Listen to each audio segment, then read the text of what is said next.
Hello students, GK tech Bangla চ্যানেলে তোমাদের সকলকে স্বাগত। তো আইসিডিএসের জন্য আরও একটি নতুন ক্লাস নিয়ে চলে এসেছি। আজকে তোমাদের একটি প্রিপারেশন টেস্ট নেওয়া হবে। তো আজকে ক্লাসের মাধ্যমে তোমাদের 3 নাম্বার প্রিপারেশন টেস্টটি নেওয়া হবে। তো আগের ক্লাসগুলি যারা দেখোনি অবশ্যই দেখে নিও। মোট 50টি প্রশ্ন আজকে রয়েছে। তো সামনে যেসব বোনেদের পরীক্ষা আছে তোমরা যাচাই করে নাও তোমাদের প্রিপারেশন ঠিক কত দূর হলো। মনে রাখবে তোমাদের আইসিডিএসের লিখিত পরীক্ষা হবে মোট 90 নাম্বারের এবং তোমাদের এই জিকে থেকেই 35 থেকে 37টা প্রশ্ন থাকবে। তো খুব ভালো একটা নাম্বার তোমরা এখান থেকেই পেতে পারো, তাই জিকে প্রশ্নগুলি তোমাদের প্র্যাকটিস করা খুব ভালো করে দরকার। আর আইসিডিএসের চাকরিটা পেতে গেলে কিন্তু সমস্ত সাবজেক্টের ওপরই তোমাদের গুরুত্ব দিতে হবে একটা ভালো নাম্বার পেতে এবং সবার থেকে এগিয়ে থাকার জন্য। তো তোমাদের প্রস্তুতির জন্য জিকে টেক বাংলা সব সময় তোমাদের পাশে আছে। তো আইসিডিএসের জন্য বেস্ট প্রিপারেশন নিতে তোমরা আমাদের চ্যানেলটা ফলো করো এবং এখনকার ক্লাসগুলি করার সাথে সাথে তোমরা আমাদের আগের ক্লাসগুলিও দেখতে থাকো। এবং সমস্ত সাবজেক্টের ওপর যদি প্রিপারেশন তোমরা নিতে চাও তাহলে অবশ্যই আমাদের পিডিএফ বইটি তোমরা পড়তে থাকো বোনেরা, এবং পরীক্ষার আগে অবশ্যই করে এই বইটি কমপ্লিট করে যাও। তাতে করে কিন্তু খুব ভালো একটা স্কোর তোমরা করে আসতে পারবে, কারণ তোমরা দেখতেই পাচ্ছ আমাদের এই বইটি থেকে কিন্তু প্রচুর প্রশ্ন কমন আসছে। রিসেন্টলি উত্তর 24 পরগনা, দক্ষিণ দিনাজপুর, আলিপুরদুয়ার জেলার যে পরীক্ষা হলো, তো প্রচুর প্রশ্ন কমন এসেছে আমাদের এই বইটি থেকে। প্রায় 99% প্রশ্নই আমাদের বই থেকে কমন এসেছে। আমরা সমস্ত সাবজেক্টের ওপরে ভিত্তি করে এই বইটি বানিয়েছি। তো বইটি প্রসঙ্গে পরে আসছি। আমাদের চ্যানেলে নতুন হয়ে থাকলে চ্যানেলটিকে অবশ্যই সাবস্ক্রাইব করে নাও এবং জিকে টেক বাংলার সঙ্গে থাকো।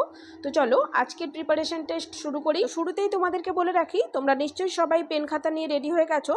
তো প্রশ্ন এবং উত্তর আমি খুব তাড়াতাড়ি বলবো, তো তোমরা ভিডিওটি থামিয়ে উত্তর করার চেষ্টা করবে নিজেরা। তো দেখো প্রথম প্রশ্ন কি আছে, অঙ্কুরিত ছোলায় কোন ভিটামিন প্রচুর পরিমাণে পাওয়া যায়? তো সঠিক উত্তর হয়ে যাবে অপশন ডি, ভিটামিন ই। পরের প্রশ্ন, কোন ভিটামিনটি বৃদ্ধদের অনাক্রমতা বৃদ্ধিতে সহায়তা করে? ভেরি ইম্পর্টেন্ট প্রশ্ন। সঠিক উত্তর হয়ে যাবে অপশন সি, দেখো এটিও ভিটামিন ই।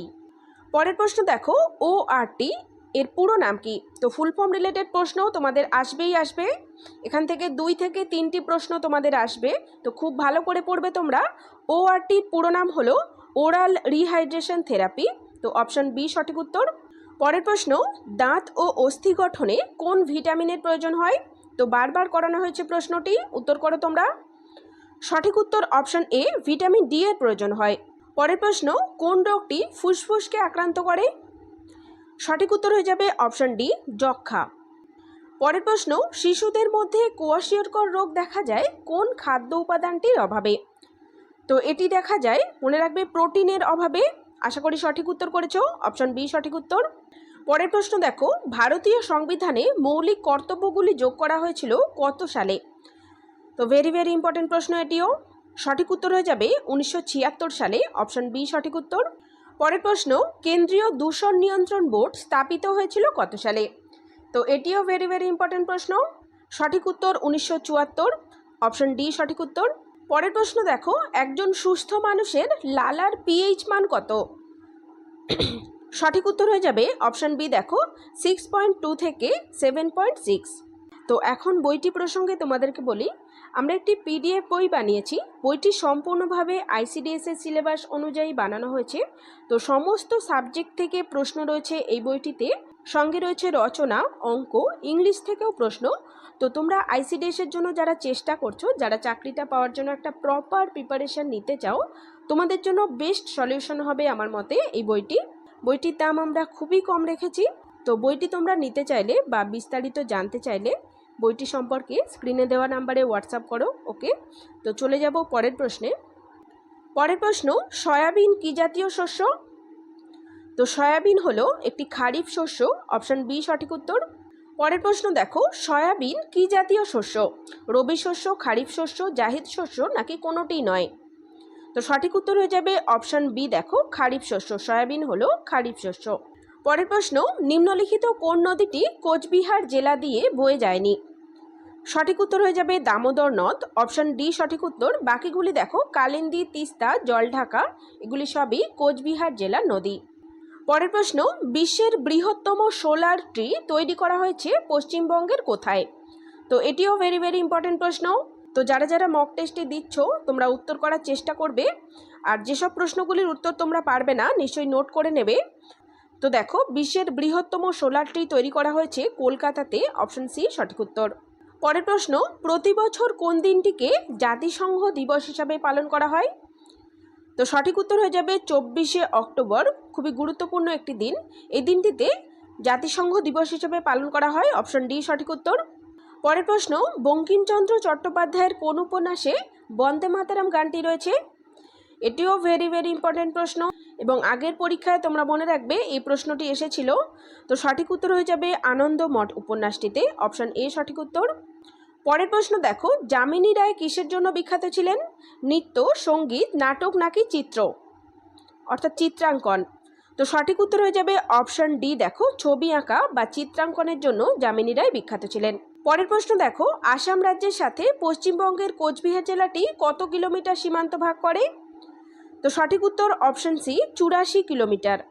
পরের প্রশ্ন, শান্তিনিকেতন কোন জেলায় অবস্থিত? সঠিক উত্তর অপশন বি, বীরভূম জেলায়। পরের প্রশ্ন, 1975 সালে 2রা অক্টোবর মোট কতগুলি প্রকল্প নিয়ে আইসিডিএস প্রকল্পটি সারা ভারতবর্ষে কাজ শুরু করেছিল? তো 1975 সালে 2রা অক্টোবর আইসিডিএস প্রকল্প চালু হয়েছিল, তোমরা জেনে গেলে। তো সঠিক উত্তর হয়ে যাবে অপশন বি, 33টি প্রকল্প নিয়ে চালু হয়েছিল। পরের প্রশ্ন, বৃহদেশ্বর মন্দির কোথায় অবস্থিত? তো এটি অবস্থিত তাঞ্জাভুরে, অপশন বি সঠিক উত্তর। পরের প্রশ্ন, পুনা চুক্তি স্বাক্ষরিত হয়েছিল কার কার মধ্যে?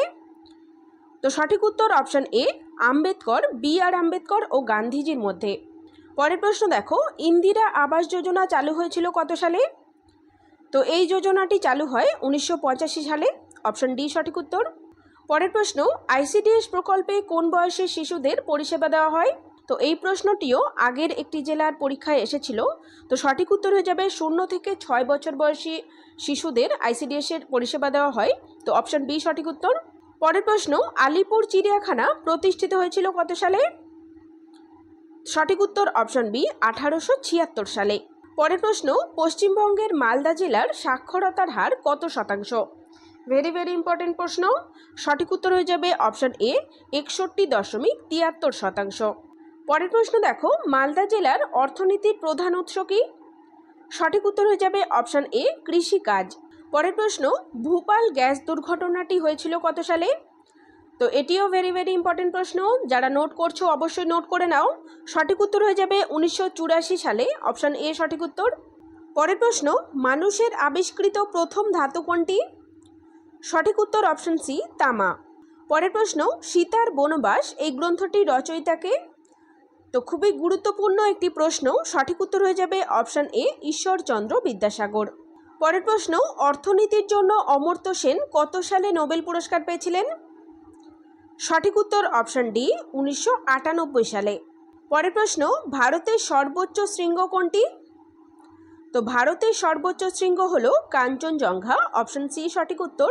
এবং মনে রাখবে আমাদের পশ্চিমবঙ্গের সর্বোচ্চ শৃঙ্গ হলো সান্দাকফু, তো রিসেন্টলি একটি পরীক্ষা এসেছিল। পরের প্রশ্ন, ইন্দিরা সাগর বাঁধ কোথায় অবস্থিত? তো সঠিক উত্তর মধ্যপ্রদেশে, অপশন এ সঠিক উত্তর। পরের প্রশ্ন, রামকৃষ্ণ মিশনের সদর দপ্তর কোথায় অবস্থিত? সঠিক উত্তর অপশন বি বেলুর মঠ। পরের প্রশ্ন, ভারতে কত সালে প্রথম জরুরি অবস্থা ঘোষিত হয়েছিল? তো ভারতে তিনবার জরুরি অবস্থা ঘোষিত হয়, এর মধ্যে প্রথম জরুরি অবস্থাটি ঘোষিত হয়েছিল 1962 সালে, অপশন ডি সঠিক উত্তর। পরের প্রশ্ন, AWW এর পুরো নাম কি? তো আরও একটি ফুল ফর্ম রিলেটেড প্রশ্ন, সঠিক উত্তর হয়ে যাবে অপশন এ অঙ্গনওয়াড়ি ওয়ার্কার। পরের প্রশ্ন, বায়ুমণ্ডলের উষ্ণতম স্তর কোনটি? সঠিক উত্তর অপশন ডি এক্সোস্ফিয়ার। পরের প্রশ্ন, সবুজ ফল কৃত্রিমভাবে পাকানোর জন্য নিম্নলিখিত কোনটির প্রয়োজন হয়? তো সবুজ ফল কৃত্রিমভাবে পাকাতে ইথিলিনের প্রয়োজন হয়, অপশন এ সঠিক উত্তর। পরের প্রশ্ন, ব্যারোমিটার যন্ত্রটি কে আবিষ্কার করেছিলেন?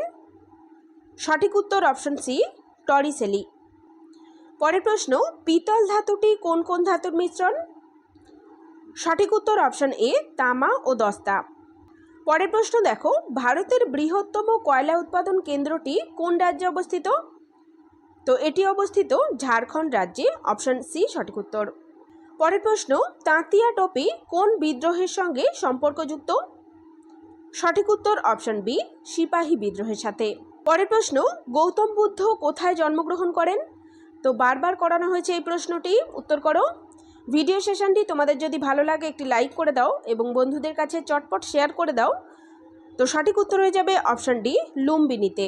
পরের প্রশ্ন, গঙ্গার প্রধান উপনদীর নাম কি? তো গঙ্গার প্রধান উপনদী হলো যমুনা, অপশান এ সঠিক উত্তর। পরের প্রশ্ন দেখো, পঞ্চতন্ত্র কে রচনা করেছিলেন? তো পঞ্চতন্ত্র রচনা করেন বিষ্ণু শর্মা, অপশান এ সঠিক উত্তর। তো তোমাদের অপশানে বিষ্ণু শর্মা, বিষ্ণুগুপ্ত দুটোই দেওয়া হয়, একসাথেই দেওয়া হয়, তো তোমরা কনফিউজ হয়ে যাবে না, মনে রাখবে বিষ্ণু শর্মা। পরের প্রশ্ন, ভারতের প্রথম সংবাদপত্র কোনটি? সঠিক উত্তর অপশান ডি, বেঙ্গল গেজেট। পরের প্রশ্ন দেখো, রক্তকরবী কার লেখা?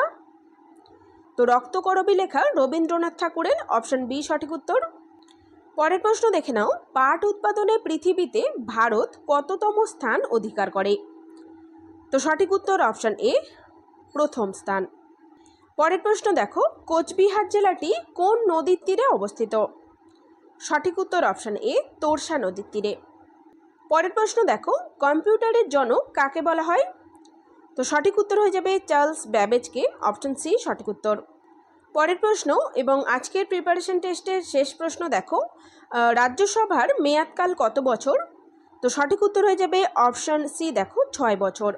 তো আজকের প্রিপারেশন টেস্ট এখানেই শেষ হলো। তোমরা কে কতগুলি প্রশ্নের সঠিক উত্তর করতে পারলে কমেন্ট করে আমাকে অবশ্যই জানিও। ভিডিওটি তোমাদের যদি হেল্পফুল বলে মনে হয় একটি লাইক করে দিও এবং বন্ধুদের কাছে চটপট শেয়ার করে দিও। তো আগামী দিনে আরও একটি নতুন ক্লাস নিয়ে চলে আসছি। তো চলো, দেখা হচ্ছে নেক্সট ভিডিওতে।